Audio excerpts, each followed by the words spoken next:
Okay, starting on my left. Tim Eyman, Good morning. Who do you have with you? my daughter Riley. Good morning, Riley. Is your last name Eyman? Yes. Miss Eyman. So, good morning. Okay, next. Deputy Solicitor General Carl Smith on behalf of Steve Hobbs. Morning.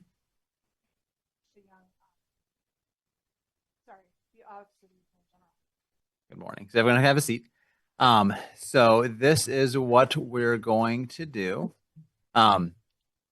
So we have a petition to determine the sufficiency of recall charges and for approval of ballot synopsis.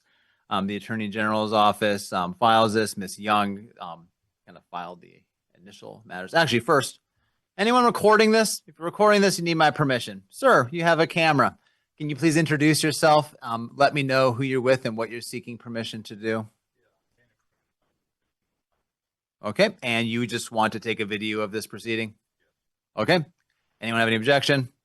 You can do that. Anyone else?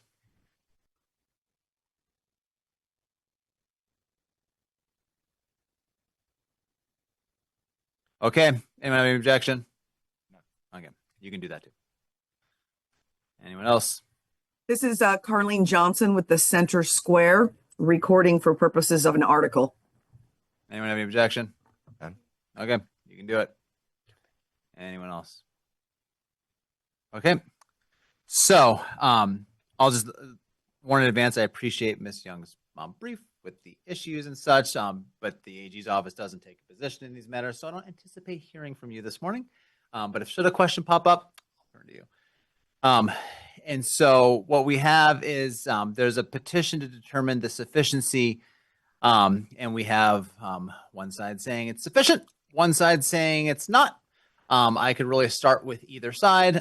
In my mind, it makes, unless Mr. Eyman wants to pass, I'm inclined to hear from him first because you're the proponent, let's say. And so you don't have, this is an unusual type of proceeding, but I'll just say you get 10 minutes to talk. Mr. Smith gets 10 minutes to talk. And then if anyone has something to say at the end, you can say some more. So, Mr. Eyman, the floor is yours. Thank you very much. Is this distance okay? Okay. Tim Eyman, thank you for this opportunity to bring this up. Never done a recall before. It's not a very common process. I've certainly seen other recalls done over the years, so this is my first one, and so learning experience. I guess we'd just start with the beginning. There was an initiative 2081 on parents' rights. It had several provisions, most of it just having to do with parents having access to information about their kids while they're at school. The legislature overwhelmingly passed it. I believe it was unanimous in the House, and in the Senate, I think a couple of them voted no, but they all voted for it. So not a big threat to the public health and safety for us to be able to have access to what's happening to our kids while at school, but it took effect. There was a lawsuit. The lawsuit was eventually dismissed in King County Superior Court, and so it took effect in January.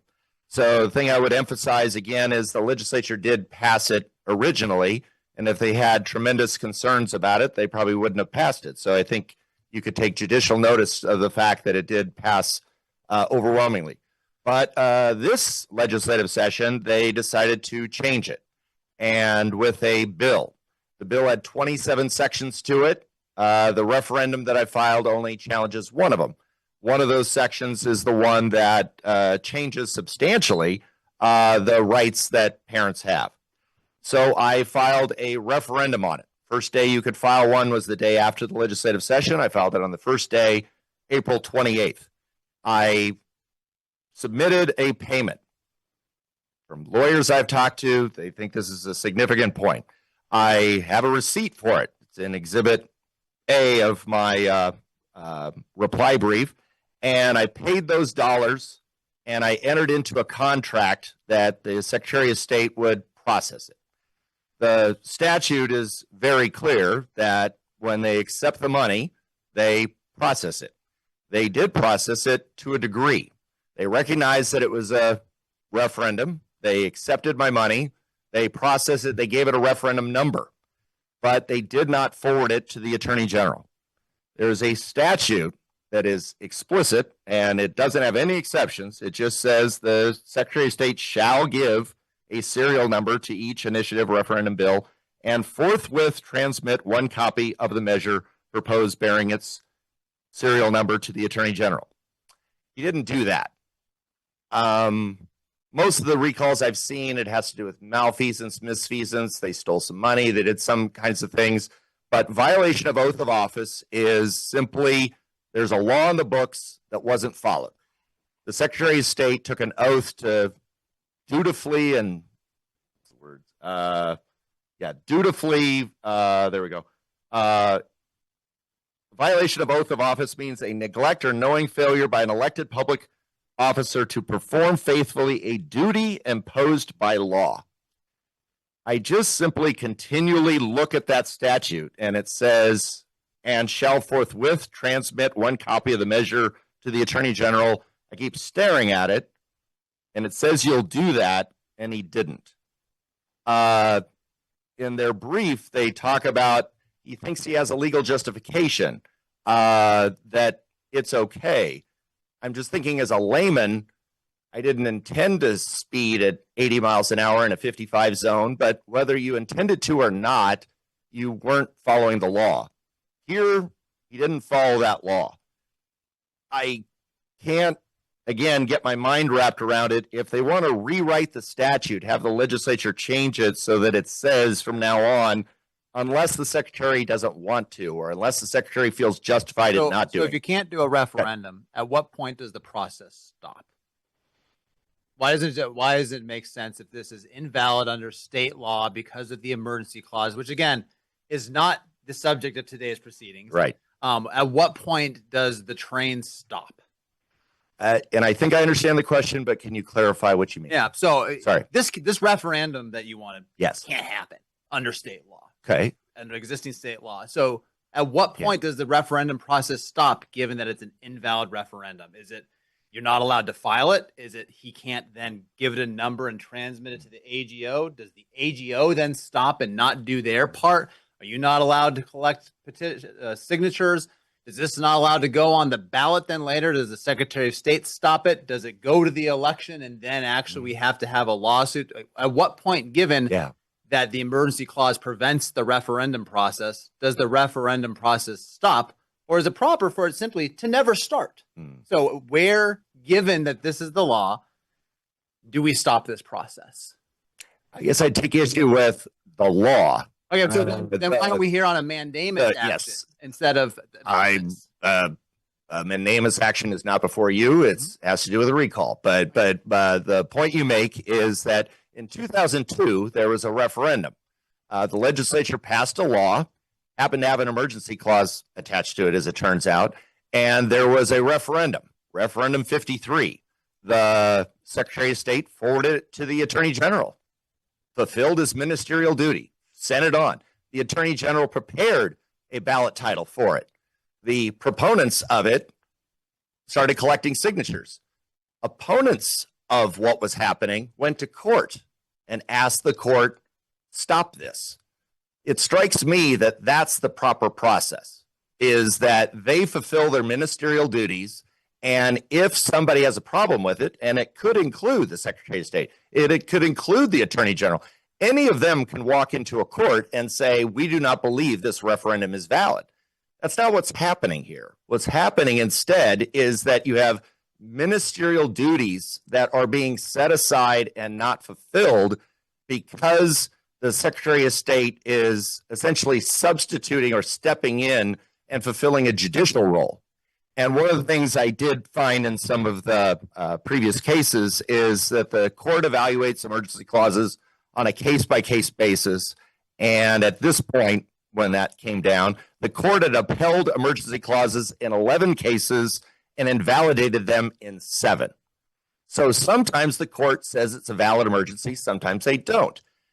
Here, you're never going to be able to have a chance for the emergency clause to even be evaluated because there's no opportunity for you to be able to even move forward with your measure because they're not fulfilling that ministerial duty, which is unambiguous. It says you will forward it to the Attorney General. So the answer to your question is, when do you stop? It's when a court makes a determination, not when the legislature and the executive branch, the Secretary of State, decides that it's not worthy of continuation. But couldn't we also have a situation where this Secretary of State does what happened here, and you said, wait, why aren't you transmitting my stuff? Then you seek a mandamus action and say, you aren't doing this ministerial action. So why is it incumbent upon, at what point do we decide one person has to do it rather than another? Why can't we just stop it from the get-go? Like, so why didn't you file a mandamus action? I did have, and in the process, 40 days have been chewed up of the 90 days. We're waiting for the Supreme Court to rule on this. But the reason I'm bringing a recall is I simply read it, and it says, to perform faithfully a duty imposed by law, whether mandamus or is agreed to or disagreed to by the court. I keep staring at a statute that says you're going to forward this thing to the Attorney General, and he didn't do that. I don't think there's any malice involved. I don't think he's just a bad guy. He's probably not the worst Democrat we have down there. It's just that there's a law that says he's got to forward it, and he didn't. And when I see a law that they're not following, it's, as a regular taxpayer, I get kind of frustrated saying to myself, well, wait a minute here. The law says you got to do it, and he says I got a legal justification for not doing it. It strikes me that he should just perform his ministerial duty, forward it on. The Attorney General, just like he did with the ballot synopsis, just draft it. Don't take a judgment call on it.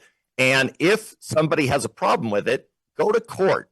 Because one thing I did learn throughout this stuff is that it's a judicial decision. It's not an administrative decision on what's an emergency and what's not. It's always the courts that have to make that decision. And they do so on a case-by-case basis. Maybe this one would be evaluated as a valid one. Maybe it'd be found to be an invalid one. But because the administrative process is stopping it from even proceeding, there isn't that same guaranteed under the Constitution 90 days to collect signatures. And so I almost call it administrative inertia. Unless acted upon by an outside force, the Secretary of State's going to continue to do this. And there were 46 bills this legislative session that had emergency clauses attached to them. If I had paid $156 for every one of them, they would have blocked every one of them. They wouldn't afford a single one of them on, because they said, this is our policy. Our policy is to not forward it.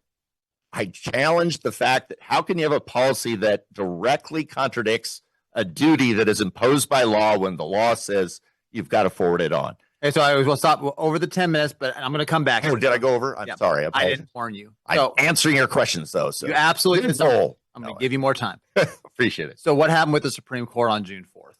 Do we know yet? May I come up? Yeah, you can, wherever you want to go. Thank you. Appellate attorney, the podium is my natural. So on June 4th, the court considered the matter at an en banc conference. We do not have any communication from the court at this time. So Good we don't times. know what has happened with respect to the mandamus petition. Okay, and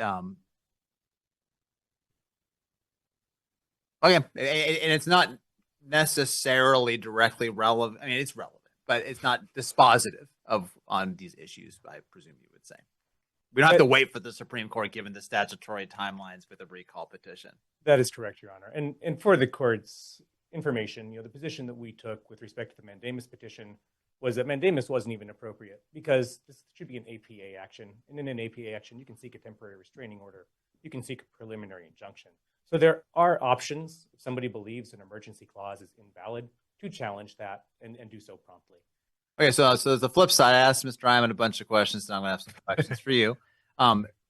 So why doesn't the Secretary of State just do the thing like has happened in the past and let someone else stop it? Well, why the statute doesn't provide for this off ramp? There's basically is a judgment call here saying you can't do this, so I'm not going to do this. Why not just do the thing and let someone else challenge it later? So this goes to the legal justification, Your Honor. And that legal justification is, I had said my goal for today was to not be asked to slow down, and I have already failed. So this goes to the legal justification. And the legal justification is that emergency clause and what the Washington Constitution compels as a result of that. And of course, the Washington Constitution takes precedence even over statutes. So what the Washington Constitution says is that when there is an emergency, a bill is not subject to referendum. Here, we have a law passed by the legislature, approved by the governor, that says there is an emergency. That is the law. That is presumptively valid. And therefore, our state constitution tells us there cannot be a referendum.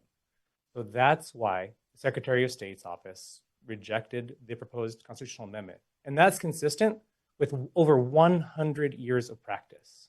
Wait, 100 years of practice or 100 years of. So has the Secretary of State always rejected referendums with emergency clauses in this way? I can't say always. I am not aware of a circumstance where the Secretary of State has accepted it. Mr. Eyman has identified one. That wasn't in his briefing, so I wasn't able to verify that. But what I can show, and we showed in the brief, is that going back to 1921, multiple secretaries of state have taken this same position, where the legislature passed a bill with an emergency clause, somebody filed a proposed referendum petition, and the Secretary of State refused to file it because it was subject to the emergency clause. Now, what's happened in those cases is the proponent of the referendum has then brought a legal action, such as a mandamus petition or other legal action, taken it to court, and the court assesses the validity of the emergency clause itself. And those cases have gone both ways. Courts have found some emergency clauses valid, some emergency clauses invalid. But no court has ever said that the Secretary of State should have filed it in the first instance. Where they direct the Secretary of Has State. that question ever been raised in those prior cases? It was raised in the Washington State Farm Bureau Federation case, Your Honor. And this is something that really struck me as I was reviewing materials for this hearing, which is Mr. Eyman's recall petition has a section that lays out the legal framework for a for the process, for the referendum process, and in terms of what the Secretary of State should do. And as I was rereading it, I noticed that is cut and pasted from a dissent by Justice Jim Johnson. There are some words that are changed here and there. There are some paragraphs that are deleted, but it is cut and pasted from a dissent by Justice Jim Johnson. A dissent does not tell us what the law is. In fact, in this context, a dissent tells us what the law is not, because the majority did not adopt the position taken by Justice Jim Johnson that the Secretary of State should have filed the referendum petition. The majority instead reviewed whether the emergency clause was valid, concluded that it was valid, and then denied mandamus. But under Mr. Eyman's theory, the majority should have granted the mandamus petition and directed the Secretary of State to file it. So the Washington Supreme Court has implicitly agreed that the Secretary of State does not have a legal duty. But it's implicit, not explicit. I mean, because that was attacking the emergency clause in that case. Well, but they did make the specific argument that the Secretary of State had this duty, and the majority did not adopt it. The dissent took the majority to task very vociferously, and nonetheless, the majority didn't adopt it. But let me take one step back here, because there can be a legal justification, even if a court later concludes that the elected officer was wrong on the law. And that's in the recall of Inslee case from 2023. One of the charges for the recall there was that the governor had improperly used his veto authority. The Washington Supreme Court, by the time of that recall case, had already agreed with that, had already agreed that the governor had improperly used his veto authority. Nonetheless, the court said that there was a legal justification that prevented the recall from going forward. And they pointed to the fact that there was a dissent. There was a reasonable, good faith difference of opinion as to what the law required. And so the recall could not go forward. So even if we were wrong on the law about the Secretary's duty to file a proposed referendum petition on a bill that contains an emergency clause, this recall petition is legally insufficient and cannot move forward. Okay. Anything else you want to say?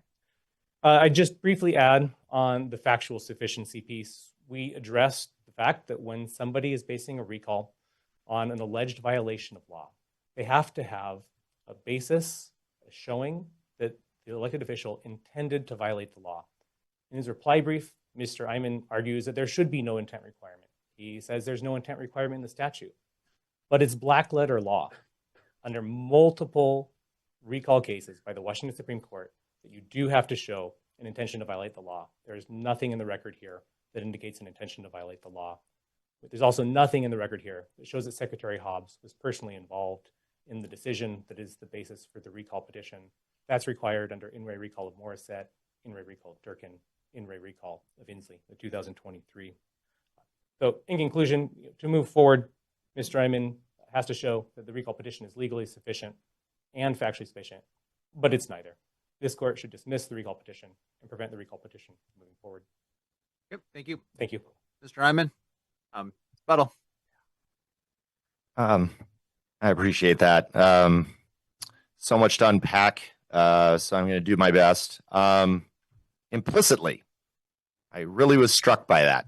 Implicitly, I keep staring at the statute that says forward it on, and it's black letter law, I guess, based on that.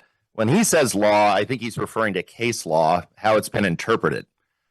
I'm staring at a law that is not subject to interpretation. It's 100% clear. You shall forward it. Your opening question, what's the harm in you just forwarding it on and letting the people that are opposed to what this thing is about challenge the referendum after the fact? I thought the Philadelphia 2 case was very much on point. In Philadelphia 2 in 1996, the Secretary of State did forward a ballot measure on to the Attorney General, and the Attorney General chose not to give it a ballot title because the Attorney General made a legal determination. She didn't think that it was a valid initiative. They went through all the processes that Mr. Carl said that we could have done, go to lower court and done all those things. That's what they did, and the time clock ran out, and so they never got to the point where they could even do the thing. But what made it, even though it was moot, even though it was moot, the Supreme Court said this is likely to come up again in the future. The Attorney General should have given it a ballot title. It seems analogous to this situation where you should be able to look at a statute that says that he has to forward it on, and I literally cannot get my mind wrapped around what is the legal justification for him not following a law that says that he should do it. And the final point I would make, and I always say this is my final point, I come up with 8 more, but it is a judicial question. It is up to the judiciary to make this decision. Here, this is the Secretary of State, a member of the executive branch, making a determination over a legislative decision. It is not the job of the state executive to make such decisions. It is the judiciary. Marbury versus Madison. It's our job to decide what the law is. It is not up to them. They're taking at face value what the legislature's done. I absolutely agree. They have strong deferral. The judicial system has given enormous deference to the legislature on what's an emergency, but not every time. They don't do it all the time. The fact that it's not every time, it's on a case-by-case basis, and at this point they had 11 cases where it was upheld, but 7, and this is like in 1963, 7 occasions where they invalidated it. Here you're chewing up 40 of the 90 days when it's possible that this is an invalid emergency. And it strikes me that you should allow the process to go forward and allow the signature collection process and let the judiciary make these kinds of determinations. I do have one last point, and it's a serious point, but it does sound funny. Jim Johnson is a radically better lawyer than I am. So I completely felt comfortable copying his arguments because I thought they were very, very persuasive. And so, yeah, he's right. I took some words out of it, but I'm told in the legal community that It's not plagiarism. It's not plagiarism. Thank you very much. So I think it's a valid point that I think his arguments were very persuasive, and it does strike me that, and I got to get into this, is it was so twisted. We have a ministerial duty to not forward it on. My argument is they have a ministerial duty to forward it, and they twisted it around and said, our ministerial duty is to not forward it on. I guess ultimately it's up to you, Your Honor, but it strikes me that unless this court allows this to go forward or that mandamus is successful, they're going to keep doing this. And it just strikes me as Well, get rid of the law then, and don't take my money, and don't continue to, why accept the money if you're not going to accept the referendum? They gave it a number. They recognized it was a valid referendum, but they're not processing it. And, I don't want my money back. I just want them to forward the thing on the way the law requires them to. I appreciate your consideration and your time. Did your client refund Mr. Eyman when he rejected Mr. Eyman's referendum? That's not in the record, Your Honor. That has been the practice in previous circumstances, so that hasn't been raised. I'm happy to look into it. Just wondering. I don't want the money. Okay. I don't want the money. But anyway, it's a point I was hoping to raise. Thank you. Thank you. Court's ready to rule at this time. So, this interesting and important issues. First, there's a lot of things that were referenced here that are not for this court to decide today and are not properly before this court. I'm kind of going to work backwards here. The question of whether or not Mr. Eyman or the public can start collecting signatures for this referendum is not before me today. The validity of the emergency clause is not before me today. So what we had here was Mr. Eyman properly, accurately gave a summary to the posture, but the legislature passed a law this session. The validity, the wisdom, the constitutionality of that law is not before me today. That may be challenged in other venues and other cases. That has nothing to do with this case yet today.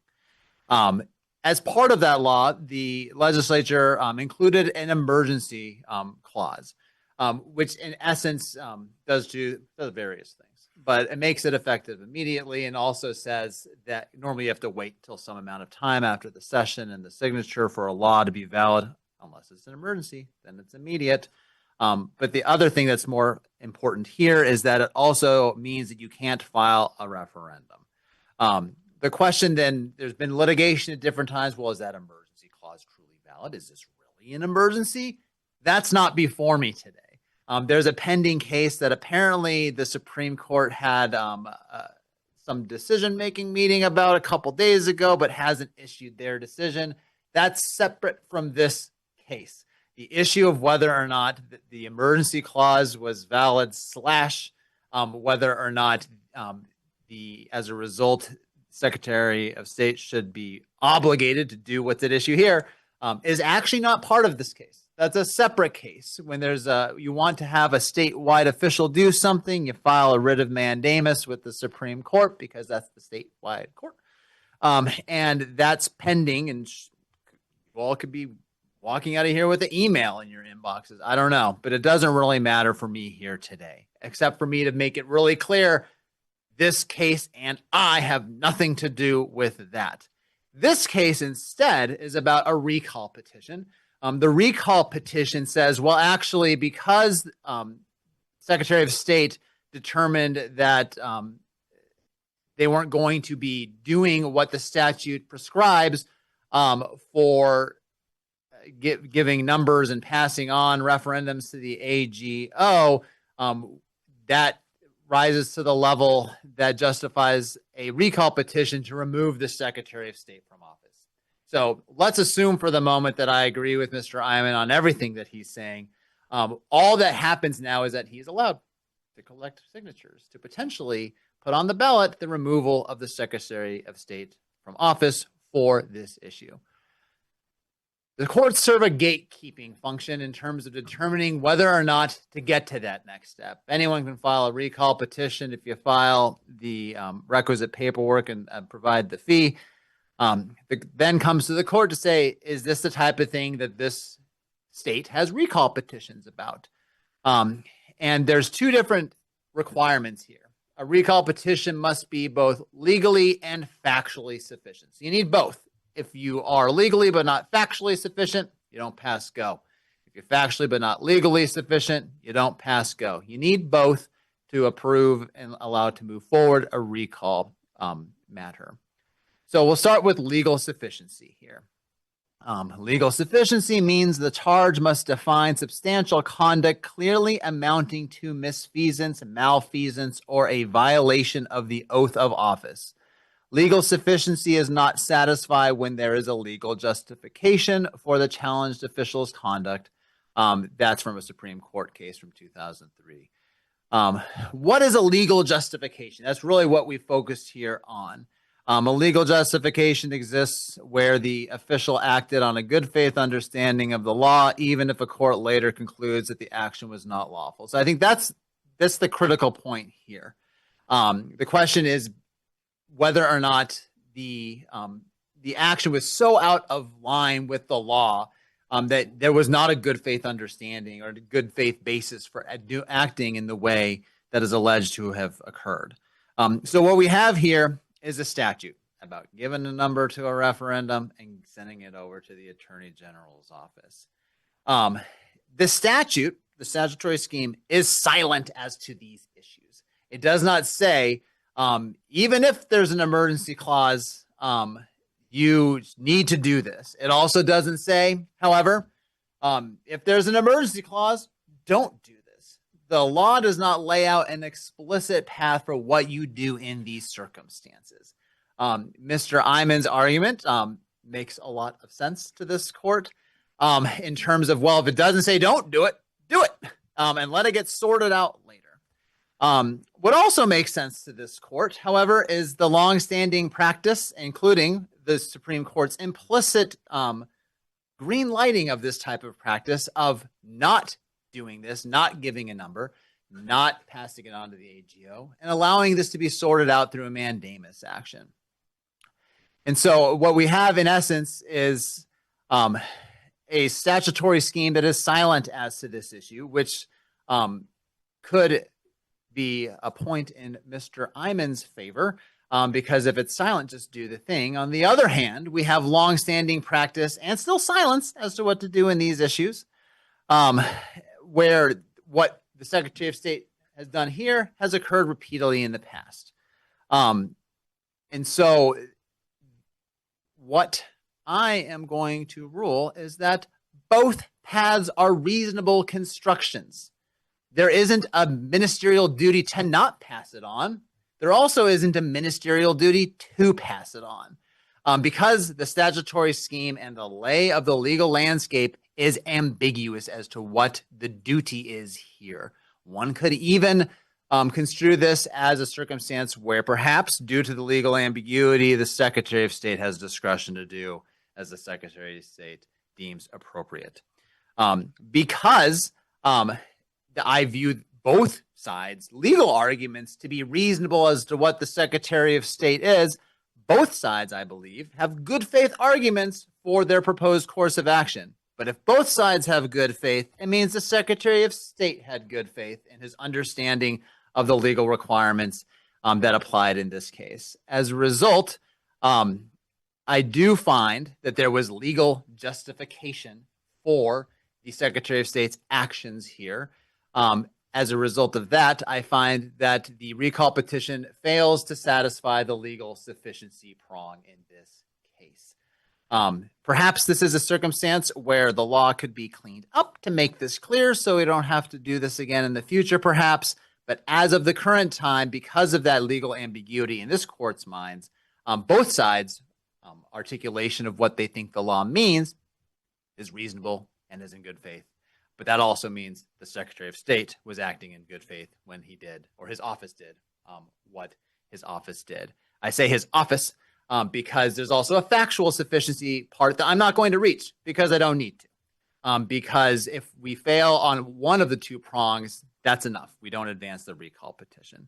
So I'm finding that this recall petition is legally insufficient and shall not proceed past this hearing here today.